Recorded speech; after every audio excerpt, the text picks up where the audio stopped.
जब भी किसी की सर्जरी होती है तो हम उसे बेहोश करते हैं, यानी कि उसे एनेस्थीसिया देते हैं। या फिर कहीं पर चोट लगी है और घाव बन गया है तो टाँके लगाने के लिए भी हम उसे लोकल एनेस्थीसिया देते हैं ताकि उसे दर्द ना हो। तो आखिरकार एनेस्थीसिया होता क्या है? देखिए, एनेस्थीसिया जो है वो एक प्रोसीजर होता है जिसमें कुछ ड्रग्स को यूज करके हम एक मनचाही स्थिति बना सकते हैं। जैसे कि उंगली में या शरीर पर कहीं पर भी चोट लगी हो और घाव बन गया हो तो उसके टाँके लगाने के लिए, या फिर कोई भी डेंटल प्रोसीजर के लिए लोकल एनेस्थीसिया देते हैं।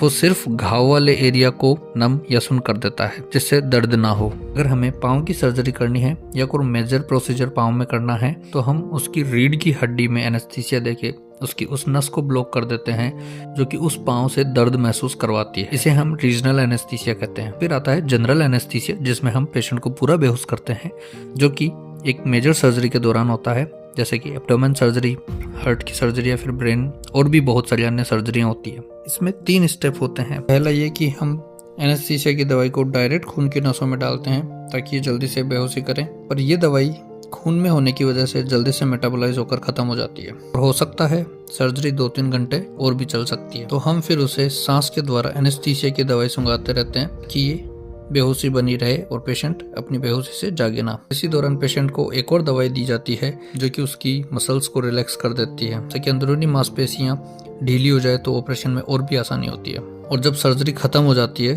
तो हम धीरे धीरे दवाइयों का असर कम कर देते हैं ताकि पेशेंट जो है बेहोशी से उठ सके। जनरल एनेस्थीसिया का एक मुख्य फायदा यह है कि पेशेंट की बड़ी से बड़ी सर्जरी जो है आसानी से हो सके और साथ में पेशेंट को सर्जरी के प्रोसीजर के दौरान कुछ महसूस भी ना हो।